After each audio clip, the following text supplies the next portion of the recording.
Good afternoon. Welcome to the latest webinar from the National Center for Disaster Medicine and Public Health, the well-being of healthcare workers during COVID-19. My name is Condra Strauss-Riggs. I'm the Education Director here at the National Center, and we're really pleased to be able to bring this webinar to you in collaboration with some amazing colleagues, because of course we all are very concerned about this issue and know that there's a lot going on in this area.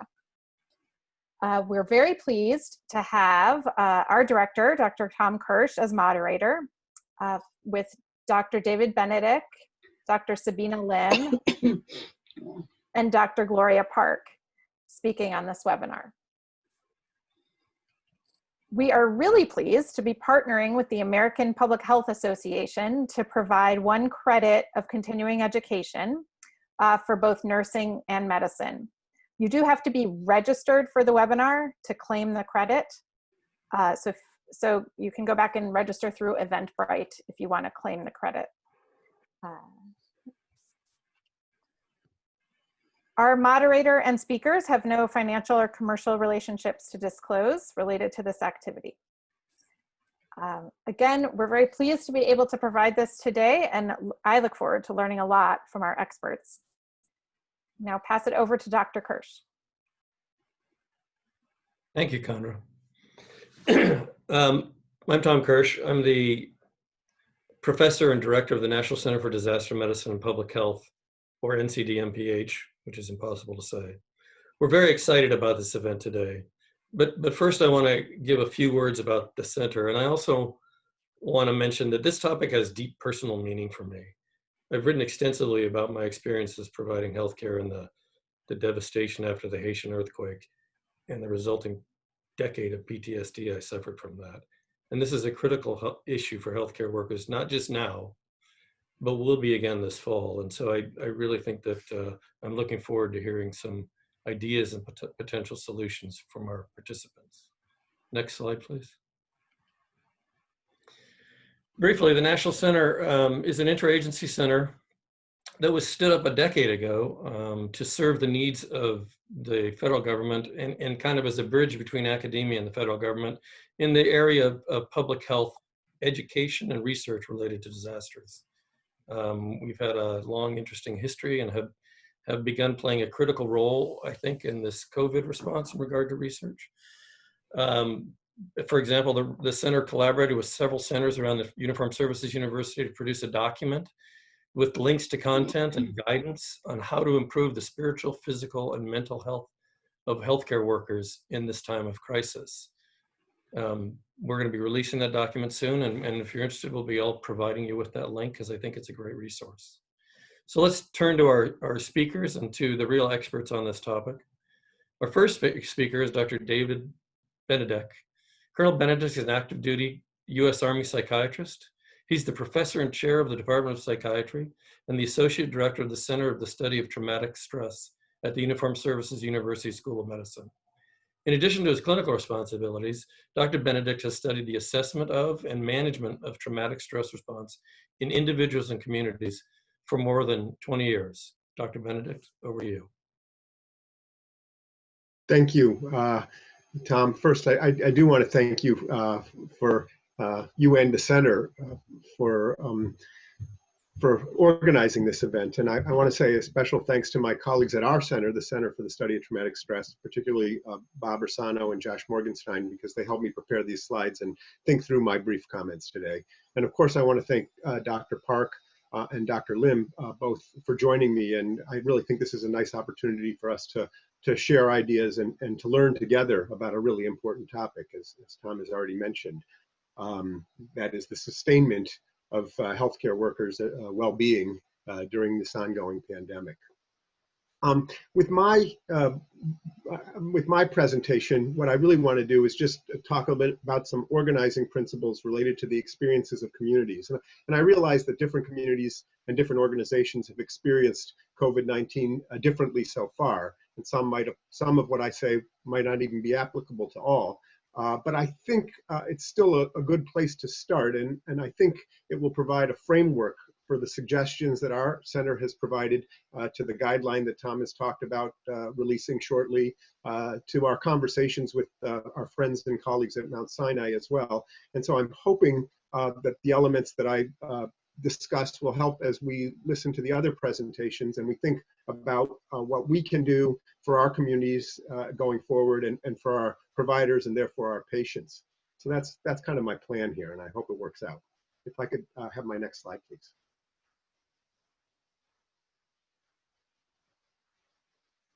Thank you.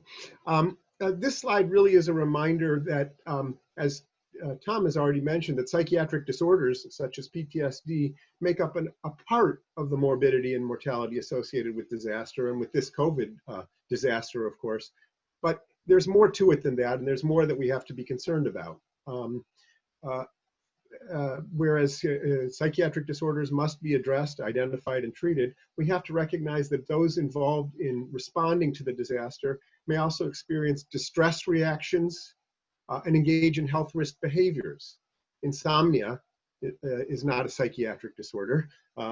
Decreased sense of safety, substance abuse, family conflict, these are all common phenomena in the aftermath, the unfolding of a disaster, and they create significant public mental health burden and really adversely affect the social and occupational functioning of healthcare workers. It's important to consider, for example, that even if somebody doesn't have an alcohol use disorder, the increased use of alcohol can be associated with a wide variety of public mental health effects, such as medical errors, accidents, family conflict, and presenteeism, that is the inability to function at work even when one is there.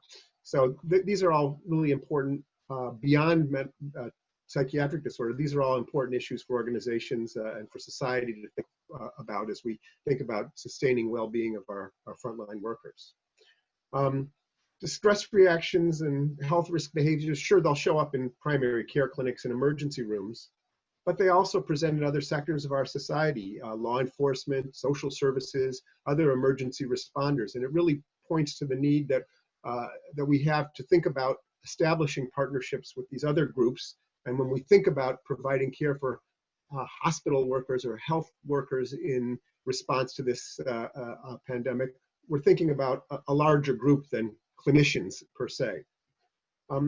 One of the most important things, I think, in terms of intervening during COVID-19 is educating our patients as well as our colleagues that distress and risk behaviors, unfortunately, are normal and expected reactions to disaster. I think it's important for us to normalize these reactions, partly because they're transient usually, and it's reassuring to know that, and then to remind others that using healthy outlets to cope and when they need to get additional help, when and where they can get it, those are other pieces of the puzzle. Most importantly, I think it's we really need to remember that those involved in this thing, including us frontline workers and those in the trenches, most are going to do well. Most will ultimately do well, even if they're experiencing symptoms in the here and now, and many will experience growth. And I think they're better prepared to manage future stressors. I think that's an important message and part of what we have to deliver. If I could have my next slide, please. So COVID-19, the pandemic, is an evolving disaster. It's not exactly like a hurricane or tsunami. The root cause of the destruction, the virus, is invisible, it's infectious, but we see the results. It's resulted in requirements for isolation, for quarantine. It's resulted in fear of and actual shortages of protective equipment and supplies. And it's resulted in a considerable amount of uncertainty. And the uncertainty, all of these really are compounded by the sort of ever-changing information and the evolving information about risk and recommended health behaviors. And of course, all of these factors serve to alter our hospital workers and our community's sense of perception of risk. And it's important that because the perception of risk is what influences how people behave, whether they engage in recommended health behaviors like physical distancing, like hand washing, like staying at home, like getting good sleep. And perhaps they will influence whether or not folks accept a treatment or a vaccine. In places that are reopening now, risk perception is influencing how healthcare personnel consider returning to face-to-face care, and whether businesses adopt health and safety protocols, and really the extent to which individuals choose to engage with the rest of our society. Could I have my next slide, please? So I'm thinking in terms of how we respond to the needs of healthcare workers in this notion of risk and risk perception, and they really are complex issues. Understanding risk is an important part of managing the health and well-being of our workers and during a pandemic, and what they face, what they are exposed to, and how it impacts them. It's important to remember that duration and severity of exposure are different amongst different workers. Some folks are involved in direct and prolonged exposures to human suffering, to human remains and death. And of course, persons that are experiencing those things are at increased risk. I remember there was a news article about a month or so ago where it quoted an anesthesiologist who said that intubating a person with COVID-19 was like standing next to the nuclear reactor. I mean, I think that's kind of a reminder of the sort of the unique exposure and the threat perception that is sort of important in sort of addressing healthcare response and mental health of healthcare workers. I think it's important to remember that although people are affected differently, everyone has been infected in some way. Even folks that are not directly involved in the frontline response can have stressors related to their lack of frontline response. There's less organizational and community recognition of their work. There's maybe different and altered work demands, and less of the sort of normal cohesion that comes together when people work in an emergency situation. And so folks who are not on the front lines may even feel guilty for not being on the front lines. I think part of understanding risk involves collecting data too. And one of the things that we have to think about as we move forward is mechanisms for health surveillance, thinking through how we are going to assess the different needs of our different healthcare workers over time. Can I have the next slide, please? Sort of along those lines, I think it's really important to remember that the range of needs that people have throughout a disaster, to include our healthcare workers, is different over time. In COVID-19, just like other disasters, instrumental or practical support needs are often significant early on. You know, it's important to provide emotional support, and certainly that will help people to, at times, to engage in instrumental support. The reality is it's really hard to talk about feeling sad or scared when your stomach is growling, or you don't know if you can pay the rent or if there'll be a roof over the head of your children. COVID-19 has created a lot of challenges for our society, and of course, healthcare workers are not immune to these challenges.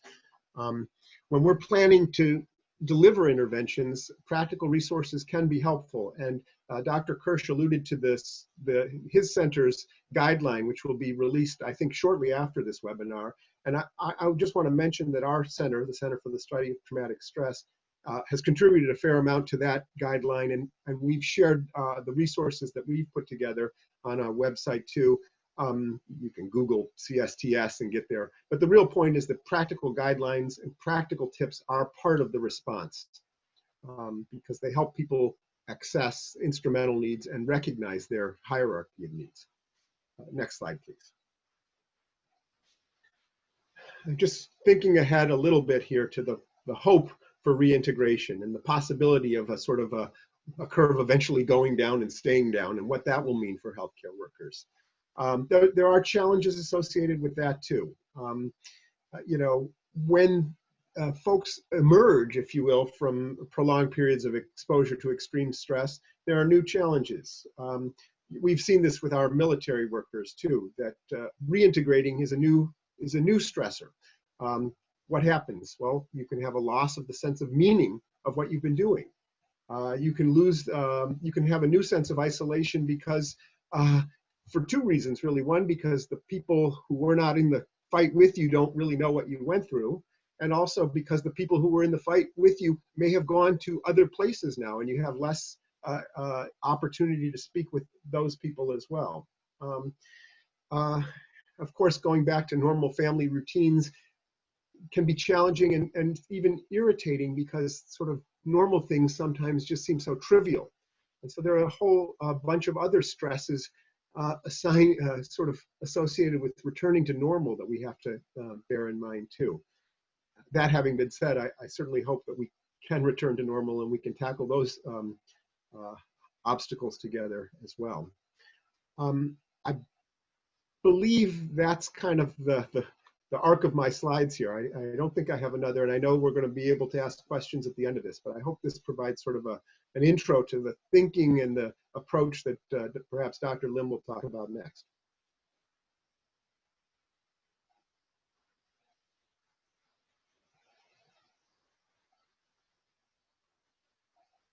Oh, you're muted, Tom.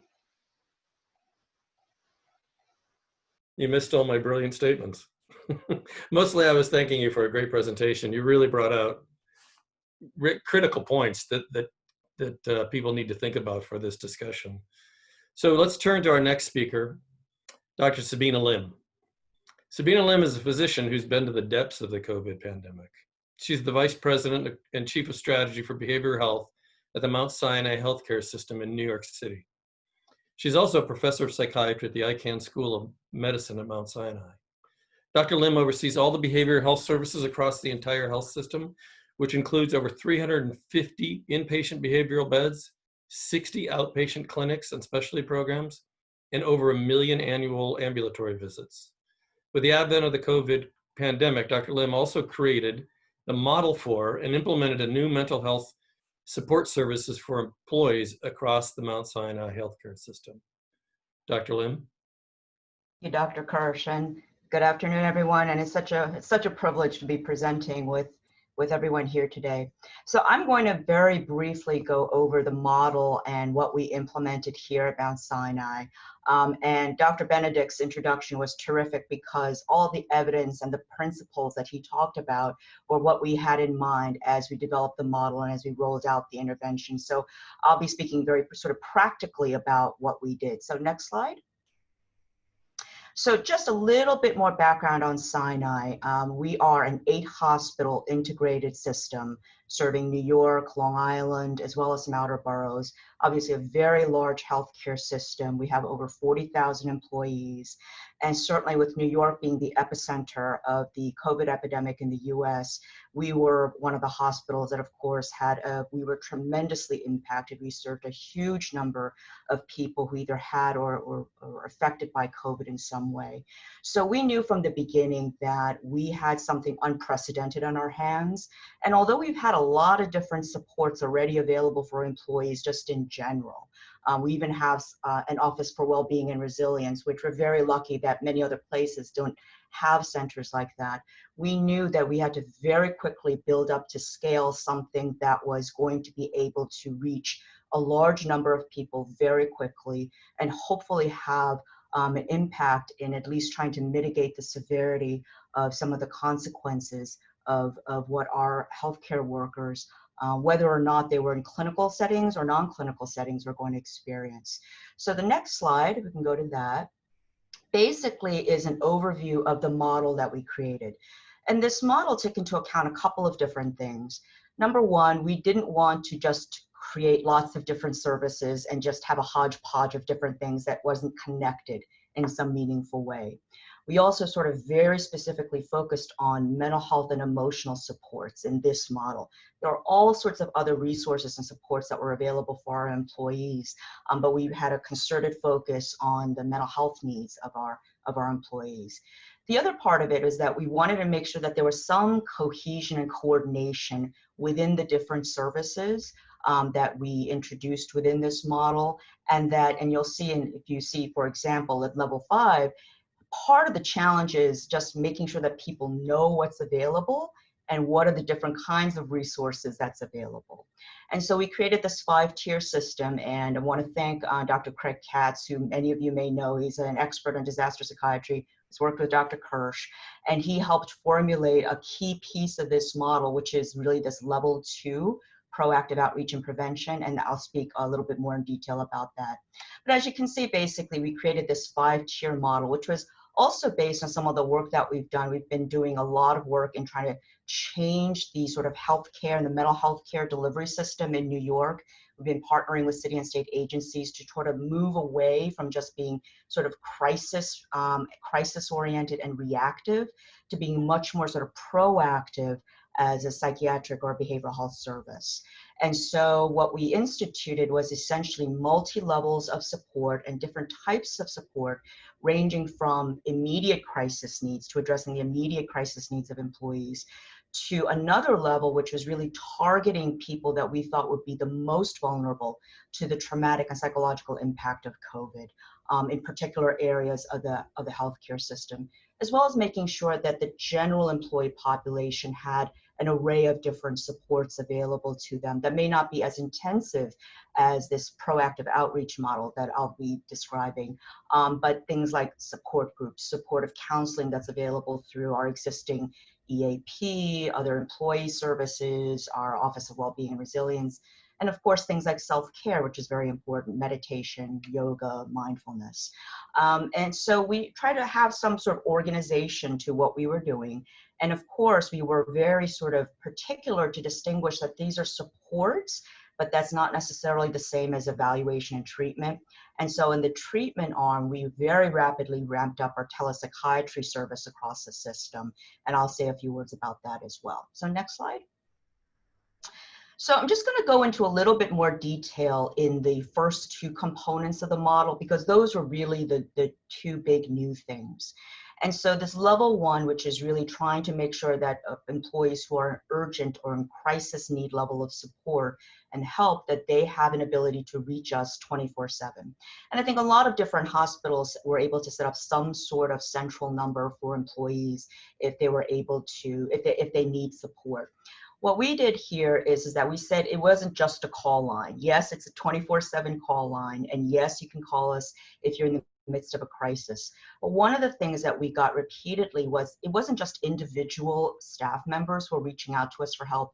We had whole, units in dire need of crisis support because they had colleagues dying. They were seeing death after death after death, every day. And so it was really a group support that people really needed. So through this call line, people could either get immediate support individually, or that we could arrange group support for units, services, disciplines, etc., so that it wasn't just limited to sort of one-on-one type of support that would be available. And that was staffed by our Department of Psychiatry clinicians, as well as social workers from the Department of Social Work. The sort of biggest piece, though, to what our mental health supports was something called our mental health liaison program. And this, what we describe this as basically conceptually as mental health PPE. There's been, of course, so much discussion about PPE to protect people physically, but what we try to say is sort of create an analogy for to protect ourselves emotionally and mentally is that we need mental health PPE as well. And what this piece of it was this sort of proactive targeted outreach to basically employees who are working in the EDs, COVID units and ICUs, who we thought that would be most impacted. And that we actually assigned teams of clinicians to these units and services, and they were available to them by text, email, or phone, basically Monday to Friday, 9 to 5. It's okay if they called after hours too, we still responded to them. And so we were available to them one-on-one for individual support, and then we didn't just let it go. We checked back in with them once they made contact. And Dr. Katz was integral in helping us design this piece, because a good part of what we wanted to address is that so much of what we do when there is a crisis or a disaster is that in-person support, and we were just very limited in how we can do that. So we wanted to set up something at least sort of virtually that we could do. So that was sort of part one of the sort of the intervention of the MHLs. But the other key piece of it is that we really try to connect very intensively with the unit and service leadership. So that they got introduced to what we were doing, that they knew what we were doing, we could help them sort of help support the staff so that they didn't have to do this on their own, and that we would try to schedule regular support sessions, regular group debriefing sessions, instead of waiting for a crisis to happen, basically. So a lot of this work was virtual, but over time, using Zoom, for example, but over time, we were able to see more and more in person, and we've gotten a lot more utilization out of this than I initially thought that we would, which says a lot, I think, about how important and hopefully helpful that this particular program was. But as a complement to that, because a lot of that was virtual, we did have groups of on-site mental health rounding teams. And these are the people who are sort of like the glue and the connectivity to the MHLs. They would round several times a week. They were basically led by the chairs of psychiatry for different hospitals. And they literally check in with staff. If they want to talk with them individually, that's great. But a lot of it was just saying hello, saying thank you, giving people goodies and food, that always helps. And then telling them about all the different kinds of supports and services that were available. So there was a combination of really sort of virtual, in-person, high touch, low touch kind of interventions that we try to create within a very short period of time. So next slide. So what are some of the sort of key qualitative and quantitative data points that we have so far? So as I mentioned, we've had a lot more contacts than I thought we would. Through the MHL program, we've had about 1,000 contacts within 10 weeks or so. Interestingly, but not totally unexpectedly, the crisis line was not used very much. However, through both of these services and through just a general campaign of almost every day within the healthcare system, there were messages every day via email to our employees about the importance of their making sure about taking care of their well-being and the resources that were available. So we've gotten a lot of referrals to our telepsychiatry service. Most of our services, our outpatient services, are not heavily used by our employees for a lot of different reasons. But literally within 6 weeks' time, we got about 200 employee referrals. And considering how early we are, and that normally 200 is probably how much we get in like 3 to 6 months normally of referrals from employees, that's a tremendous amount. And if I think back to sort of what are sort of key themes that occurred and what are the sort of key things that people talked about, was very much in line with what Dr. Benedek was talking about. And it sort of was different according to different points in time. So in the first phase, sort of April or so, a lot of the focus was basically on basic needs. People were anxious and stressed, but it was about basic things like childcare, PPE, parking, keeping their families safe, all of those kinds of things. Very little discussion on the emotional toll or the psychological toll. And I think the best way to describe it is I think people were in a complete state of overstimulation. They were just go, go, go, go, go on this adrenaline rush, and really had to be almost have tunnel vision just to keep themselves going to take care of patients. Afterwards, though, however, people started to open up more, and as things slowed down a little bit, people would make increasing contact with the MHL service and other services. And this is when we started to hear more things about sort of frank anxiety, symptoms of anxiety, frank panic symptoms. Not so much in the line of acute stress disorder, PTSD, but a lot of anxiety, a lot of panic. People talked frequently about, again, the repeated deaths of colleagues, worries about family. And again, just to reiterate the point that Dr. Benedek made, that it wasn't just our clinicians, our clinical staff, our support services staff, our transporters, our security folks, housekeeping were all tremendously impacted. And they would talk about things like, for example, having to transport dead bodies, and the impact of doing that over and over again was horrific, basically. And now basically people, because hopefully we're on our way to reopening, it's a little less, sort of frenzied now.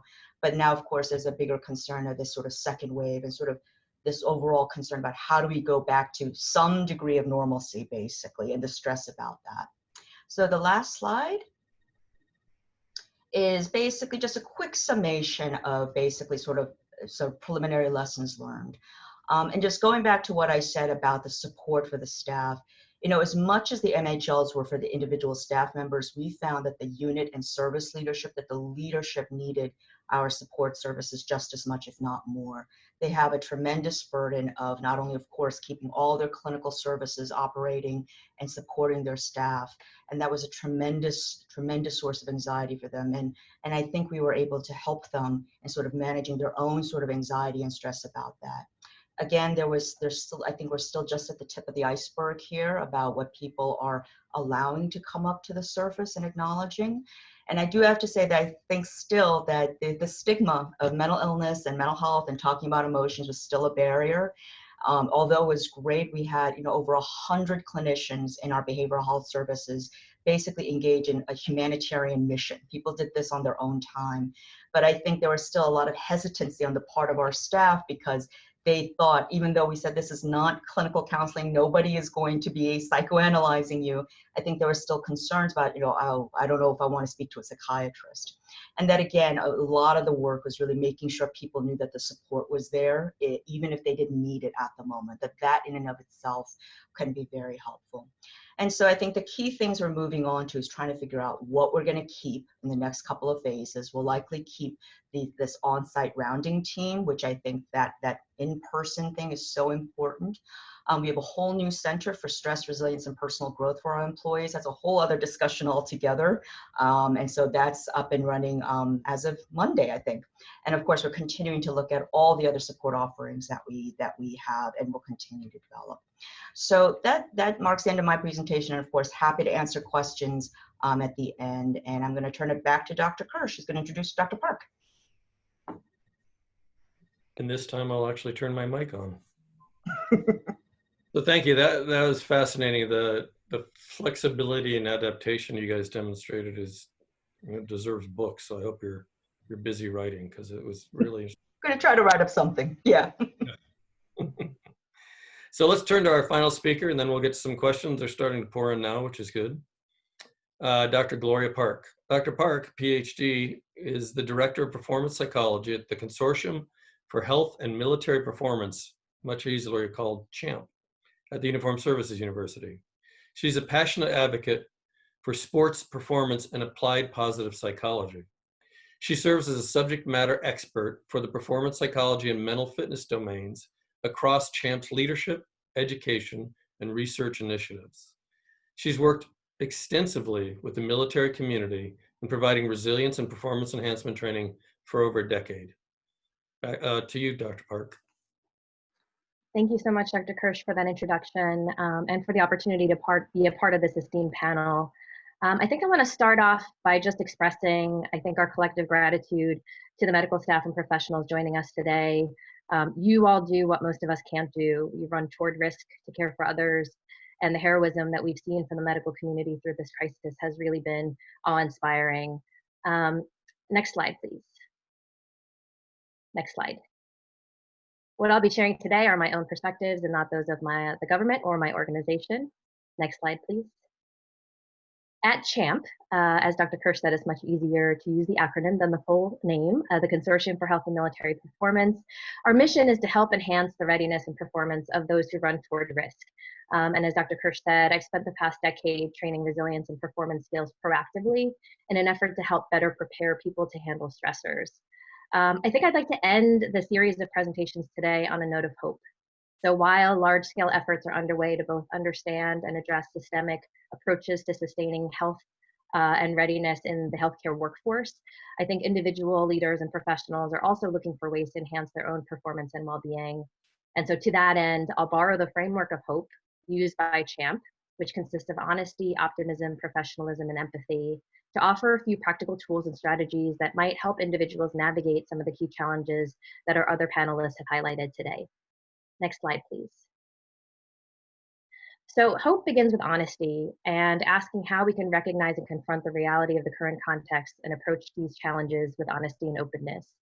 How does this help us find a way to cope and support well-being despite the exceptionally difficult circumstances that we're faced with? Honesty begins with being willing to acknowledge the collective grief we're all experiencing right now. And Dr. Benedek and Dr. Lim have talked about many of those realities already in these presentations. The fact is that for our medical professionals and for many of us, hope feels really hard to grasp in the face of uncertainty. And in fact, many people have shared that they're feeling particularly hopeless these days. We've all lost something important because of this pandemic. We've had to let go of important goals and aspirations. We've had, loss of life and jobs. We've had to reevaluate longstanding assumptions about our physical and psychological safety and autonomy. And medical professionals who've trained their entire lives to help save lives are feeling afraid and exhausted. They've had to bear witness to trauma, watch their peers and mentors struggle on the front lines, and they've had to adjust their own lives in significant ways to mitigate risk while watching others refuse to engage in small behaviors to mitigate risk for others. And so all of us are grieving realities that look very different from the ones that we imagined just at the start of this year. And we're feeling a lot of negative emotions around that.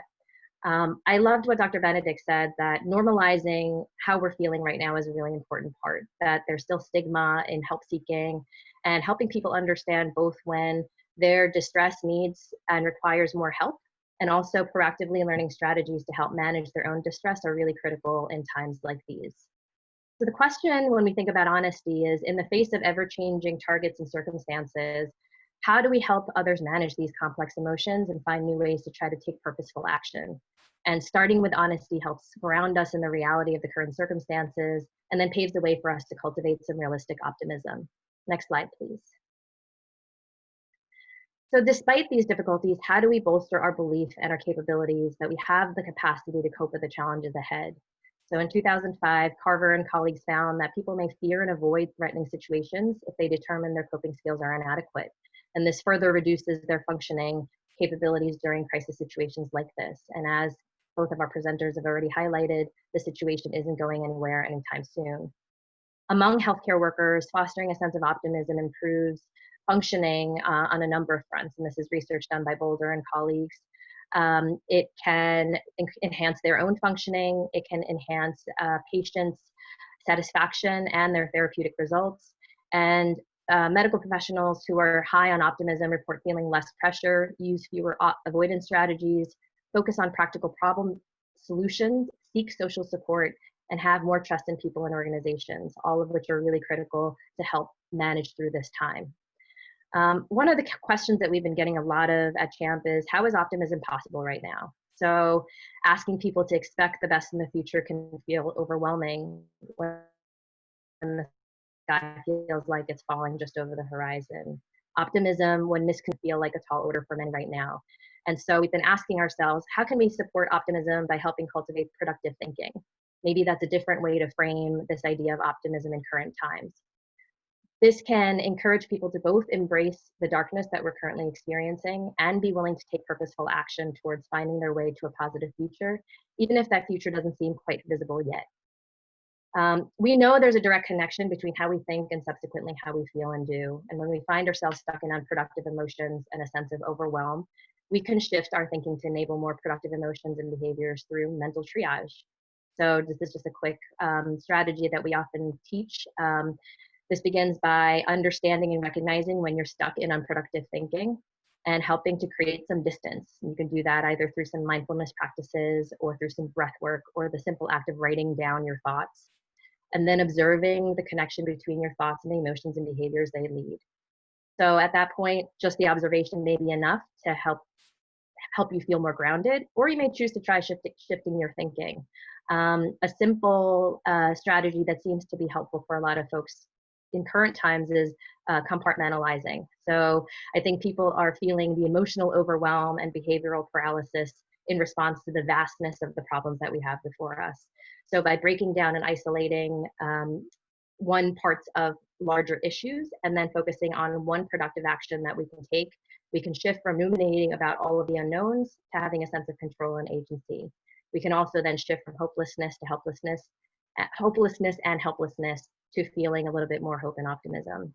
So we have a lot of resources on our website, which I'll tell you about momentarily, if you'd like to learn more about how to cultivate optimism. Next slide, please. At the institutional level, we know this pandemic has strained human resources and hospital systems around the globe, and professionalism, reflected by both individual and organizational performance, matter greatly through these times. So at CHAMP, much of the work we do is on optimizing human performance systems for both performance and well-being. And this work is grounded in the belief that every individual and institution has the capacity and desire to want to put their best foot forward more consistently. At the individual level, this is important because medical professionals and all professionals feel their sense of identity and self-worth are tied inextricably to their capacity to do well. And when there are sustained operational stressors and high levels of stress like there are in current crisis times, people really want resources to be able to show up and be at their best every day. CHAMP's educational portal, HPRC Online, offers evidence-based resources to support holistic fitness. And so you'll see in the middle of this slide here, we developed a holistic model to think about how to support total force fitness during COVID, which includes psychological practices like embracing gratitude, nutritional approaches to fueling not only your body, but also your mind, and physical resources to support sleep and recovery, all of which are vital to enabling medical professionals to come and be at their best every single day. We've also developed several resources specifically for medical professionals. You'll see over on the left side of the slide, 2 COVID-19 resources. One highlights total force fitness resources, and the other one is focused solely on how to navigate mental stressors with the application of performance psychology principles. And I hope that those on the call will find and share these resources widely. And again, they're available at www.hprc-online.org. Next slide. Finally, I think, and perhaps most importantly, there's empathy. So we've heard that one of the deepest struggles experienced by healthcare workers today is the challenge of navigating end-of-life decisions and processes for those who are sick with COVID or other terminal illnesses. Empathy is about enabling our medical professionals to find better ways to navigate those situations, to listen to the perspective of others, to see their suffering, and to meet them with empathy and compassion. Empathy matters to the patients, and it matters greatly to medical professionals as well. And so here I'd like to highlight the work of Dr. Christopher Feutner, who's a director of research for the Justin Michael Ingerman Center for Palliative Care at the Children's Hospital Philadelphia. Dr. Feutner used to work on my floor when I was at the Children's Hospital Philadelphia, and he comes to lecture for the Master of Applied Positive Psychology program at Penn every year. He spends his days talking to parents whose children will die of cancer or other terminal diagnoses. And you can imagine that in the kinds of conversations he has to have with parents of terminally ill children, hanging on to hope for an outcome that likely won't materialize can be extremely difficult.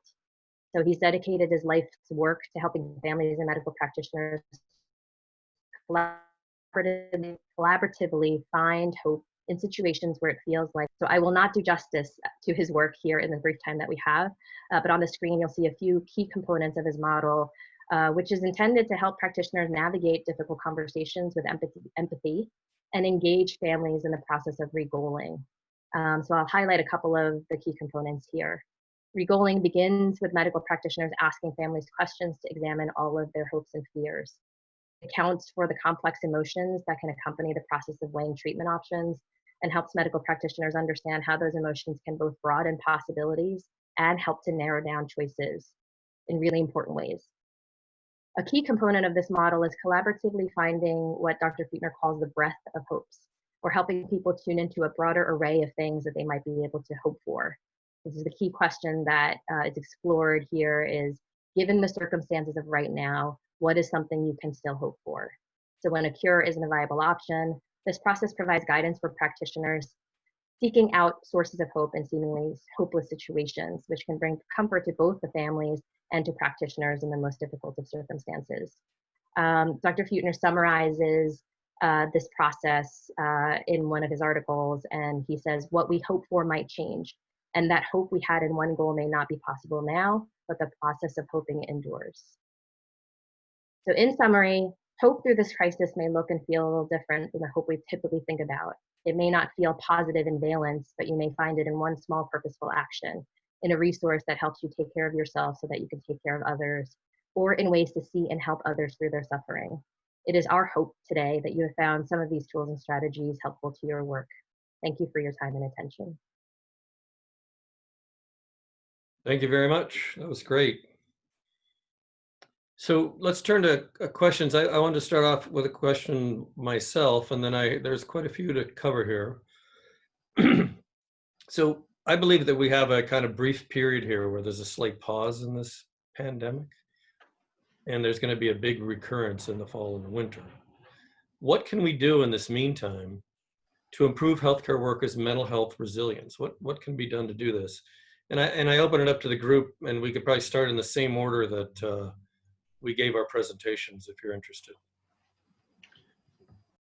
Sure, this is Dave, Dave Benedek. I'll give you a couple of tips I think that were mentioned, because what we can do is sort of set our minds on some of the self-care possibilities, and maybe commit to putting them into practice while we have a chance to routinize them. So we know that, for example, exercise is important. Maybe now we have a chance to get back into an exercise routine.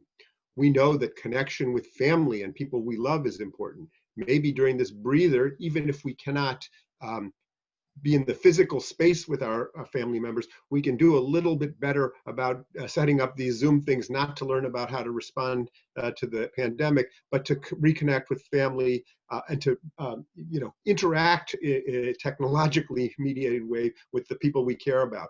I think those are things that we can do. I think we can use this chance to take care of some of the things that we didn't get a chance to do in round one, in terms of maybe things that we didn't think we would have to do, like getting our affairs in order or making sure our kids know where the will is.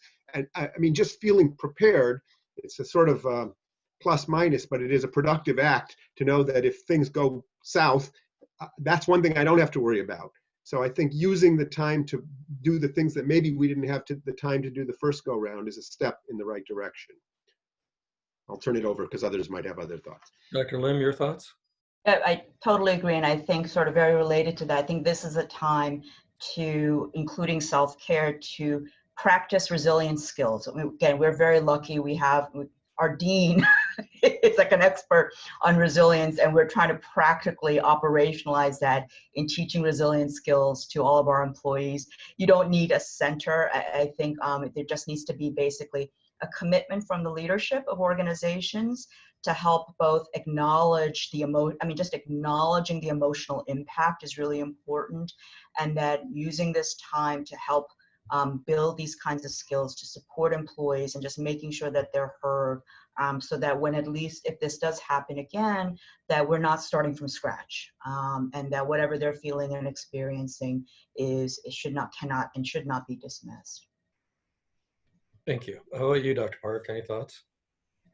Yeah, and I would echo both what Dr. Benedek and Dr. Lim said. I think this is a great opportunity to not only practice resilience skills, but also some of the performance skills as well during this downtime, as it is with operators or military folks alike.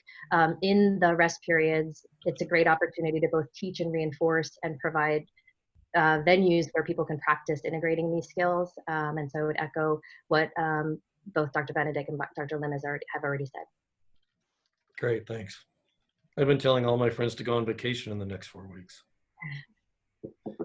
So we had a number of questions about measures and metrics, and I'm just going to blend them for you and then leave it open to the floor for you guys. Are there metrics that exist on how to assess how people are doing, how they're handling and adapting to the stressors in this event? And then finally, are there any measures of success for these programs? Do we know that they work or not, or are there prior studies or current studies? Over to you guys. Sure. Dave here. There are certainly tools that can be used for individuals to take their own sort of self-assessment, and there are a number of those available online, so you can get a sense of your stress and your stress coping skills, and those can be part of the outreach team efforts. Is, hey, I'm not here to score this or take your evaluation back, but why don't you take a look and see where you fall on this continuum as a place to gauge how you're doing.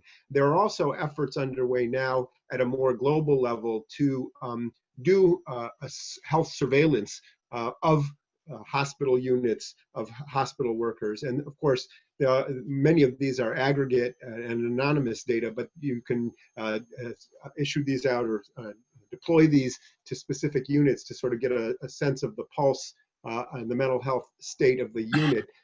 And I think one of the things that's going on in this sort of reset is, hey, let's figure out who we're going to measure, how we're going to measure readiness for the next go round of this. And I know our center is involved in a number of studies with a number of organizations that have been responding in framing their mechanisms for assessing current state and readiness for the next state. So I think most of these are web-based, but traditional health surveillance mechanisms can be adjusted, and there's some tools for that available online. With regard to measuring impact, I would say one of the best parts of what Dr. Lim described, the outreach teams, is their constant contact with the same people, and there's an ability to sort of, just as we clinicians normally do, to sort of gauge by interaction how folks are doing. And so there's the real-time assessment done by the clinicians who are clinicians or volunteers or both, I think is very useful, especially once some sort of relationship has been established, and when the folks on whom they are checking in feel comfortable sharing with how they're doing with those groups.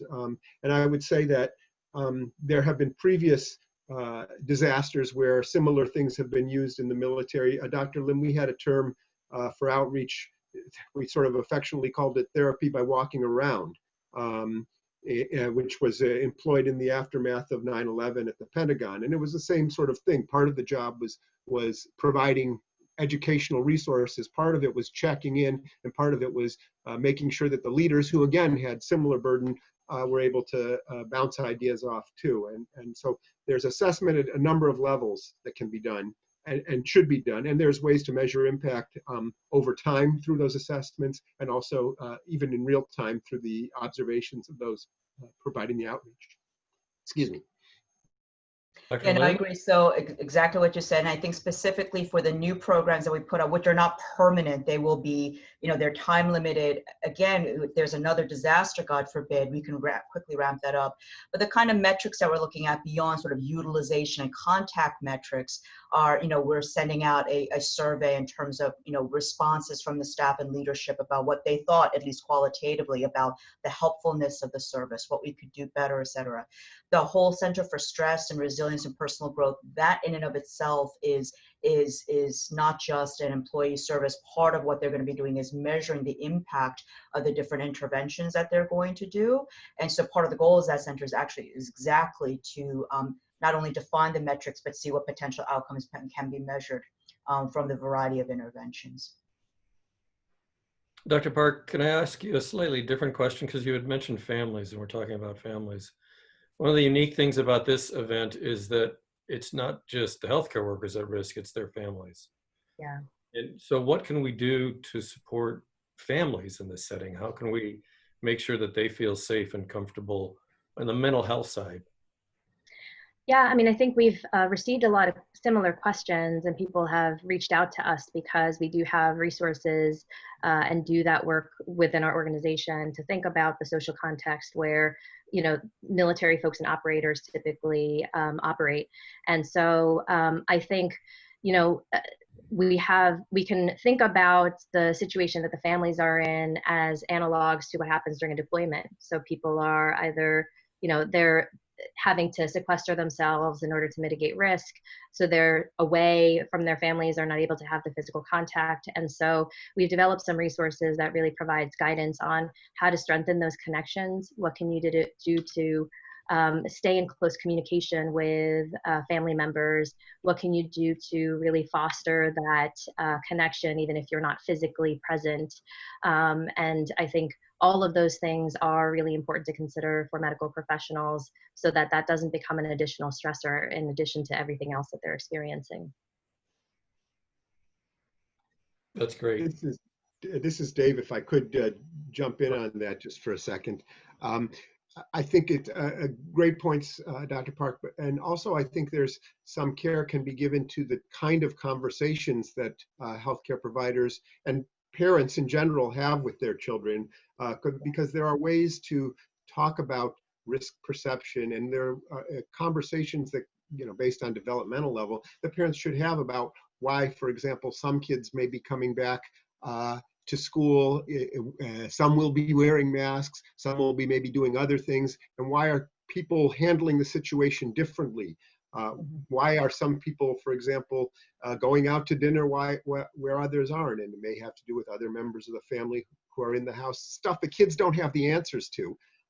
But those are the kind of questions that might be circulating in their minds. And of course, you know, for teenagers, why can some of my friends go out and do this, that, and the other, and why can't I? So there are pieces of this preparing kids that involve sort of understanding of differential risk and differential response. And there are ways to have those conversations. Our website, which I mentioned briefly, does have some guidance about talking to children about COVID, talking to children about risk, talking to children about grief and loss. So I guess the real point is people shouldn't feel that there isn't practical guidance available to make this easier. It isn't going to be easy regardless. Right. Dr. Lim, oh, I'm sorry. If we're running out of time, so I wondered if Dr. Lim could comment. Were there specific things done in the Mount Sinai healthcare system to support families? So one of the things that was done was, and I think a lot of the questions, people wanted very practical things. And so one of the things that was done was that we were able to create a relationship, I believe, with an outside company who was able to, they had their staff, this was like a business of some kind, who came in and volunteers, and they did actually education and teaching for our staff's children, basically. There were all kinds of different family resources, childcare resources. A lot of stuff was actually put together by the city and state. And so those are the kinds of things that we tried to put together. We also had, of course, you know, we put together our own guide, a mental health guide for talking to children and adolescents about COVID. But that was an area I think that we all kind of struggled with, quite frankly, to figure out what exactly can we practically put together. That was challenging for sure. Still is. We have time for one last question, and I want to make it the big splashy ending. What is the one thing that each of you would recommend that we as healthcare workers do to protect ourselves? And you each have 30 seconds. We can start with Dr. Park. So Dr. Kirsch, I'm going to echo what you said. I think one of the things that high performance oriented and goal oriented individuals often forget about is prioritizing well-being in meaningful ways. And so while we set lots of goals for ourselves to do well at our jobs, we don't often set goals for how we want to engage with our families and the quality of time we want to spend with them, and doing things that renew and nourish us in different ways. And so I think during this lull, that's something that we should all think about. And perhaps this time with coronavirus has helped us to see new possibilities of how we can do that. But that is the one thing that I would encourage people to think about, especially during the time before this crisis ramps up again. Dr. Benedek. Sure. I think absolutely important to focus on those basic aspects of self-care that you can do: exercise, nutrition, sleep. I think to add to that, I would think about, as things do and when things do ramp up, the importance of identifying a buddy, somebody who you can count on to kind of watch your back and help you recognize when maybe you're getting overwhelmed, or maybe it's time to seek outside assistance. So identifying a buddy might be an augmenter to the focus on self-care and practicing self-care. And Dr. Lim? I'm going to end a little philosophically. I think part of the most important things, which is related to what everybody said, is I think we have to identify and acknowledge fear, and that it's okay that we're fearful, but that there are ways for us to conquer and overcome fear and the things that are making us fearful. And the more we talk about and acknowledge basically these emotions and these reactions, the more that we can overcome and help manage the fear and adversity that we have. And that should be done not just by individuals, but as organizations to help support and reframe people in the way that they're thinking about this illness. Yeah, I think that's brilliant. This event is unique because not only are we overwhelmed with sickness and death, but there's a real threat to ourselves and our families. And so it does take a whole different level of approach, and the recommendations you guys made, I think, are a really good start. And I'm looking forward to releasing this this product between CSTS and us that people can go to. And I'm looking forward to a lot of critical and important publications from all of you to make sure that we protect all of our healthcare workers, from the cleaning staff to the physicians and everyone in between. Thank you all very much.